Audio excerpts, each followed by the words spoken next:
किसी जमाने में एक चोर था। वो एक बादशाह के महल में चोरी करने के इरादे से गया। रात का वक्त था और महल के एक कमरे से बादशाह और उसकी बीवी की गुफ्तगू की आवाज आ रही थी। वो खड़े होकर सुनने लगा। अगरचे ऐसा करना गलत है, नाजायज है, चोरी है, लेकिन चोर तो चोरी ही करने आया था, तो उसे सुनने में क्या चीज माने होती। आखिर वो चोर ही तो था। उस चोर ने सुना कि बादशाह अपनी बीवी से कह रहा था कि मैं अपनी बेटी की शादी ऐसे आदमी से करूंगा जो निहायत मुत्तकी और परहेजगार हो, बहुत अल्लाह वाला हो। जब चोर ये बात सुन रहा था तो उसके दिल में ख्याल आया कि क्यों न मैं कुछ दिन ऐसा बनकर दिखाऊं कि बादशाह मेरे ही साथ शहजादी की शादी कर दे। दिल में एक हिर्स पैदा हो गई। अब वो चोरी करना तो भूल गया, लेकिन धोखा देने पर उतर आया और घर जाकर बहुत देर तक सोचने लगा कि किस तरह मैं इस बात में कामयाब हो सकता हूँ। फिर एक तदबीर इसकी समझ में आई कि बादशाह के महल के करीब एक मस्जिद है,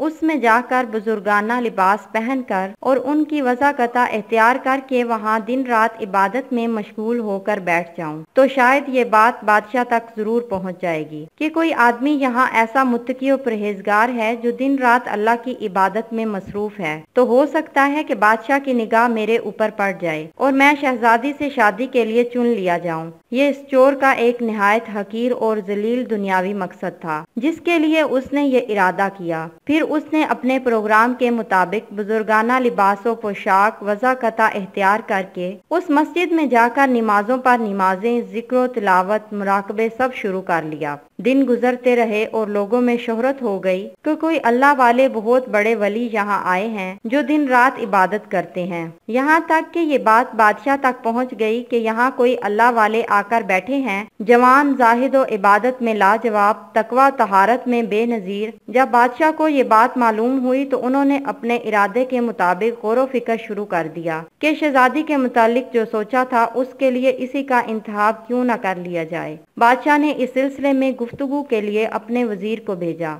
वजीर उस शख्स के पास मस्जिद पहुंचा और बाअदब होकर उससे कहा कि मैं आपकी खिदमत आलिया में बादशाह की तरफ से एक पैगाम लेकर आया हूं। उसने पूछा, क्या पैगाम है? वजीर ने बताया कि बादशाह ने कई साल पहले ये फैसला कर लिया था कि वो अपनी बेटी का निकाह एक ऐसे शख्स से करेंगे जो बड़ा मुत्तकी और परहेजगार होगा, अल्लाह वाला हो, और वो उसकी तलाश में थे। उनकी नजर इंतहाब आप पर आकर रुक गई है, लिहाजा बादशाह ने मुझे भेजा है कि इस सिलसिले में आपसे गुफ्तगू करूं। ये शख्स जो दरअसल इसी तमन्ना और आरजू में यहाँ आकर बैठा था, बहुत देर तक वजीर की गुफ्तगू सुनता रहा। उसके बाद उसकी आंखों से आंसू जारी हो गए। वजीर ने पूछा, क्या बात है? तो कहने लगा कि आज जो पैगाम लेकर आप आए हैं ये पैगाम मुझे मंजूर नहीं है। वजीर ने कहा कि क्यों मंजूर नहीं? उस शख्स ने कहा कि देखिए, मैं साफ साफ बात आपको बताता हूँ कि मैं असल में एक चोर था और एक मर्तबा बादशाह के महल में चोरी के इरादे से गया था। फिर जो कुछ भी हुआ उसको सुनाया